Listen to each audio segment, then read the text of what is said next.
Ingat kampung miliarder di Kecamatan Jenuh, Kabupaten Tuban, Provinsi Jawa Timur? Setahun yang lalu, sejumlah warganya bikin heboh lantaran mendadak kaya raya dan memborong mobil baru.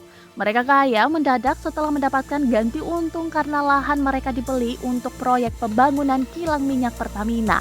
Proyek tersebut melibatkan Pertamina dan Rosneft, perusahaan asal Rusia. Kala itu, para warga berlomba-lomba membelanjakan uangnya dengan memborong mobil baru. Hal tersebut terungkap dari video yang viral pada awal Februari 2021 yang diunggah warga setempat bernama Tain, 38 tahun.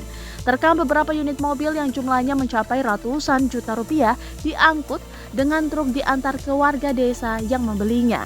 Setelah hampir setahun lalu, kini kabar tak mengenakan datang dari kampung miliarder tersebut. Hal itu diketahui saat unjuk rasa warga 6 desa di ring perusahaan patungan Pertamina dan Rosneft asal Rusia, Senin 24 Januari 2022. Warga di antaranya berasal dari Desa Wadung, Mentoso, Rawasan, Sumergeneng, Beji, dan Kaliuntu, Kecamatan Jenuh.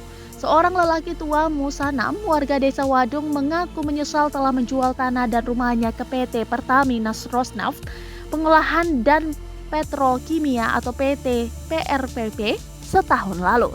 Kini kakek yang berusia 60 tahun itu sudah tidak lagi memiliki penghasilan tetap sebagaimana setiap masa panen lalu.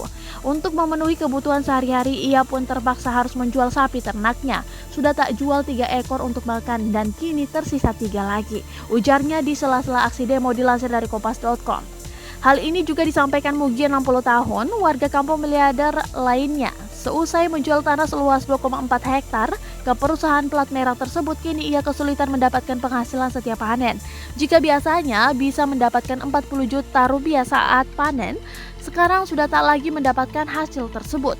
Dulu lahan saya ditanami jagung dan cabai, setiap kali panen bisa menghasilkan 40 juta rupiah. Kini tak lagi memiliki penghasilan setelah menjual lahan, ungkapnya. Ia juga bercerita lahan miliknya dijual sekitar 2,5 miliar rupiah, kemudian uangnya digunakan untuk kebutuhan sehari-hari. Sisanya ia tabung.